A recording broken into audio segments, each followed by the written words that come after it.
Puji syukur alhamdulillah kita panjatkan kepada Allah Subhanahu wa taala, yang mana Allah Subhanahu wa taala masih memberikan kita semuanya kenikmatan yang begitu banyak. Sekiranya seorang hamba ingin menghitung nikmat yang Allah Subhanahu wa taala berikan kepada kita, tidak ada seorang pun yang mampu menghitung nikmat yang telah Allah berikan kepada kita semua. Sebagaimana Allah Subhanahu wa taala berfirman, "Wa in ta'uddu nikmatallahi la tuhsuha." Dan sekiranya kalian ingin menghitung nikmat-nikmat yang telah aku berikan kepada kalian, la tuhsuha, maka kalian tidak akan mampu menghitungnya.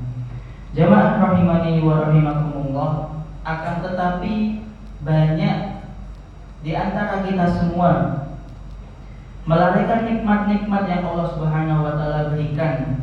Di antaranya dua nikmat yang kita sering lupakan, dua nikmat yang jarang kita syukuri, dua nikmat yang mana jika nikmat salah satu di antara keduanya ini diambil oleh Allah Subhanahu wa taala atau ditahan oleh Allah Subhanahu wa taala, maka kita baru bisa merasakan alangkah indahnya nikmat ini. Sebagaimana Rasulullah SAW pernah bersabda, nikmatani maghbunun fihi ma katsirun minan nas. Dua nikmat yang manusia sering melalaikannya. Apa saja itu? As-sihah wal faragh. Nikmat kesehatan dan nikmat waktu luang. Betapa banyak dari kita semua melalaikan yang namanya nikmat kesehatan. Allah Subhanahu wa taala sudah memberikan kita nikmat kesehatan, nikmat yang tidak ada tandingnya. Akan tetapi kita baru bisa merasakan yang namanya nikmat kesehatan tatkala kita semua atau salah satu di antara kita ditimpa sakit atau dikasih sakit sedikit saja oleh Allah Subhanahu wa taala, maka kita baru bisa mensyukuri alangkah indahnya nikmat kesehatan ini. Yang kedua yaitu nikmat waktu luang.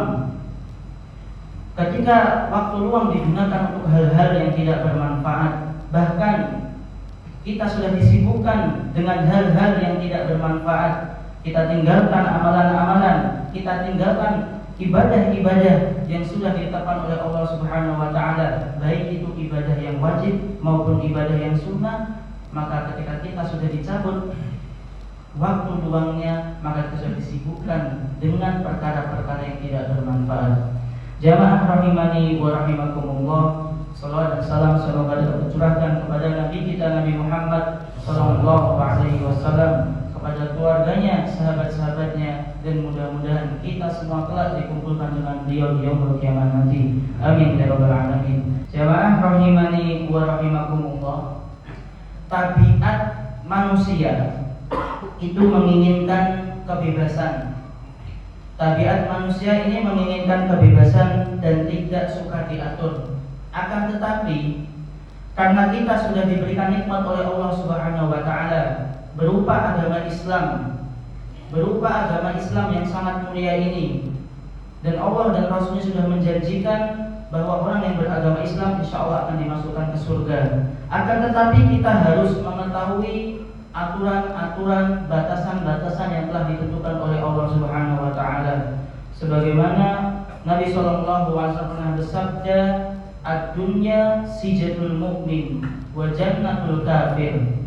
Dunia ini adalah penjara bagi orang-orang muslim dan surga bagi orang-orang kafir. Itu benar, Pak. Orang-orang Islam ketika di dunia ditata serapi-rapinya. Mana yang haram tidak diboleh dikerjakan, mana yang boleh diperbolehkan. Adapun orang kafir selain agama Islam tidak mengenal yang namanya ini hak, ini batil, ini boleh ataupun ini haram. Akan tetapi kita sudah diberikan nikmat oleh Allah Subhanahu wa taala, dilahirkan oleh orang tua yang beragama muslim, dilahirkan di muka bumi ini dengan beragama muslim, maka kita selayaknya menjaga hak-hak atau ketentuan-ketentuan yang telah ditentukan oleh Allah Subhanahu wa taala. Karena jamaah rahimani wa rahimakumullah, surga itu dikelilingi dengan hal-hal yang tidak kita sukai, tidak disukai nafsu kita. Akan tetapi neraka itu dikelilingi hal-hal atau nafsu yang kita sukai. Nggih napa boten? Nggih, saestu niku. Akan tetapi karena kita sebagai orang Islam, sebagai muslim, kita taat dengan apa yang telah ditentukan oleh Allah Subhanahu wa taala. Sebagaimana yang kita kerjakan saat ini, puasa.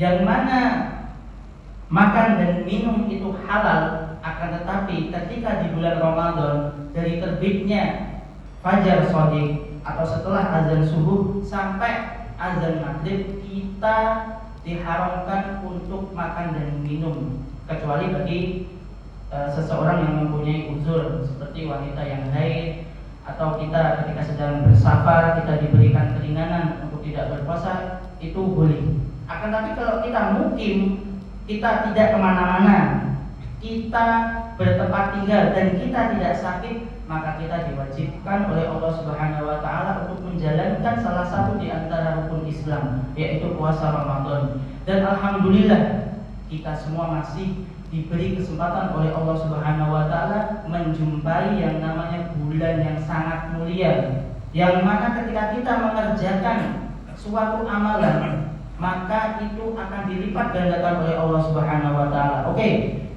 Ibadah puasa pahalanya tidak kita ketahui atau tak terhingga sesuai dengan apa yang Allah Subhanahu wa taala akan berikan kepada kita. Akan tetapi puasa-puasa selain puasa Ramadan itu pahalanya lebih sedikit dibandingkan dengan puasa di bulan Ramadan. Karena apa?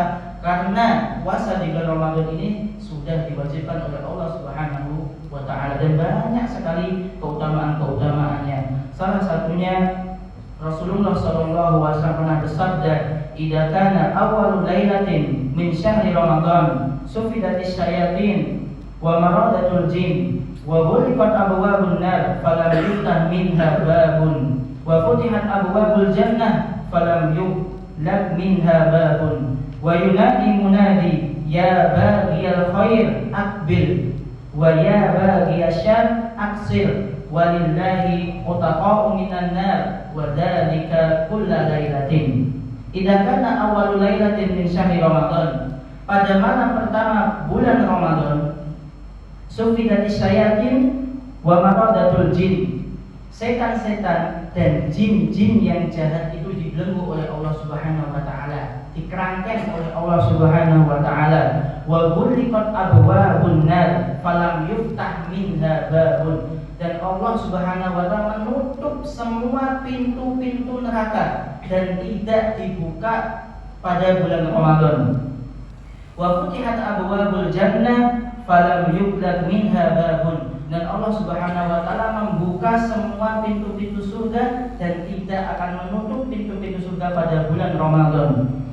Wa yunadi munadi ya baghiyal khair, seorang penyeru menyeru, wahai orang yang mengharap kebaikan, bersegeralah menuju kebaikan. Wa ya baghiyasy syarr aksir, dan wahai orang yang menyeru kepada kemaksiatan, berhentilah. Walillahi mutaqa'u minan nar wa dzalika kulla lailatin, bahwasanya Allah Subhanahu wa taala memiliki hamba-hamba yang selamat dari api neraka pada setiap malam di bulan Ramadan. Jamaah rahimani wa rahimakumullah. Jadi hadis ini bisa kita ambil pelajaran bahwasanya di bulan Ramadan ini untuk mengerjakan pintu-pintu kebaikan itu sangatlah lebih mudah dibandingkan di bulan-bulan yang lainnya. Karena apa? Karena setan-setan dan jin-jin yang jahat itu dibelenggu oleh Allah Subhanahu wa taala. Apakah ketika Ramadan tidak ada setan sama sekali atau tidak ada jin sama sekali? Tidak, tetap ada, tetapi tidak semenggoda dari bulan-bulan yang lainnya. Kemudian pelajaran yang diambil dari hadis yang tadi, sebagaimana yang disebutkan oleh Syekh Ibrahim bin Amir Ar-Ruhaili hafizahullah, beliau mengatakan dalil ini menunjukkan keutamaan seluruh amalan kebaikan yang dilakukan di bulan Ramadan, lebih-lebih lagi malam amalan qiyam Ramadan atau sholat tarawih. Karena Rasulullah pernah bersabda, "Man qama Ramadhana imanan wa ihtisaban, ghufira lahu ma taqaddama min dhanbihi." siapa yang mengerjakan qiyam atau sholat tarawih pada bulan Ramadan dengan keimanan dan mengharap pahala oleh Allah Subhanahu wa taala, ghufira lahu ma taqaddama min dzambi, maka Allah Subhanahu wa taala akan mengampuni dosa-dosanya yang telah lalu. Nah, di bulan Ramadan ini Bapak-bapak dan Ibu-ibu yang dirahmati oleh Allah Subhanahu wa taala, Allah mengobrol banyak sekali pahala. Tinggal bagaimana kita mengambil pahala-pahala yang ditebarkan oleh Allah Subhanahu wa taala. Bulan Ramadan bukan bulan untuk malas-malasan. Bukan bulan untuk kebanyakan tidur. Ampun ya. Soalnya di bulan Ramadan ini Allah Subhanahu wa taala melipat gandakan pahala yang kita dapatkan. Semua amalan, bukan hanya amalan bukan hanya amalan puasa di bulan Ramadan, akan tetapi semua amalan, baik kita berzikir, sedekah, tilawah Al-Quran, sholat sunnah dan lain sebagainya. Maka oleh sebab itu mari kita semangat, mumpung masih di awal-awal Ramadan. Biasanya nih, moga-moga di sini boten nih. Biasanya di awal-awal Ramadan, masya Allah jamaah itu semangatnya masya Allah. Tetapi semakin akhir itu banyak kemajuan. Kemajuan apa nih? Kemajuan sholat ampun nih. Karena ibarat orang yang lagi lomba, semakin akhir maka akan semakin menuju garis finish. Dan barang siapa yang mencapai garis finish dengan semangat yang sama, maka dia akan mendapatkan hadiah. Nah, sebagaimana di bulan Ramadan, semakin kita semangat di akhir-akhir, itu maka kita akan mendapatkan keutamaan yang banyak. Sebagaimana yang Rasulullah telah janjikan kepada para hambanya, yaitu apa? Barang siapa yang menghidupkan 10 malam terakhir di bulan Ramadan, maka kemungkinan besar orang tersebut akan mendapatkan apa? Lailatul Qadar, yang mana satu malam itu lebih baik dari 1000 bulan. 1000 bulan kalau dihitung mungkin 83 tahunan. Jamaah rahimani wa rahimakumullah, dari hadis yang tadi bisa kita ambil pelajaran juga, suatu amalan itu bisa berlipat ganda apabila dikerjakan pada waktu-waktu tertentu, sebagaimana kita kerjakan di bulan Ramadan. Dan amalan itu bisa berlipat-lipat ganda pula apabila dikerjakan di tempat-tempat tertentu, di Mekah dan di Madinah. Oke, sholat di Mekah seperti berapa ratus ribu kali? 100.000 kali. Sholat di Masjidil Haram, sekali sholat seperti kita sholat di masjid ini sebanyak 100.000 kali. Masya Allah, bayangkan yang tinggal di sana nih pahalanya. Kalau dia ikhlas mengharap pahala, akan mendapatkan banyak pahala dari Allah Subhanahu wa taala. Jemaah rahimani wa rahimakumullah, sebelum saya tutup nih, kalau tidak saya tutup 12 terus nih. Sebelum saya tutup, semoga perkataan ini bisa menggugah, terkhusus bagi saya sendiri dan umumnya bagi para jemaah semuanya. Amalan yang kita lalaikan saat ini atau yang kita tinggalkan saat ini, itu adalah hal yang sangat didambakan oleh saudara-saudara kita yang sudah meninggalkan kita terlebih dahulu. Saya ulangi sekali lagi, amalan yang kita lalaikan atau yang bahkan kita tinggalkan saat ini kita masih hidup, itu adalah amalan-amalan yang sangat didambakan oleh saudara-saudara kita yang telah meninggalkan kita terlebih dahulu. Seandainya saudara-saudara kita yang sudah meninggalkan kita terlebih dahulu itu bisa hidup kembali, pasti dia akan lebih soleh dibandingkan kita. Oke, semoga perkataan ini bisa menggugah keimanan kita semua dan bisa menggugah semangat kita untuk semakin rajin untuk beribadah kepada Allah Subhanahu wa taala di sisa umur kita, karena kita tidak tahu sampai kapan umur kita akan dipanjangkan oleh Allah Subhanahu wa taala. Mudah-mudahan kita semua diberi umur panjang oleh Allah Subhanahu wa taala dan bisa memanfaatkan umur yang diberikan oleh Allah Subhanahu wa taala untuk beribadah kepada Allah Subhanahu wa taala.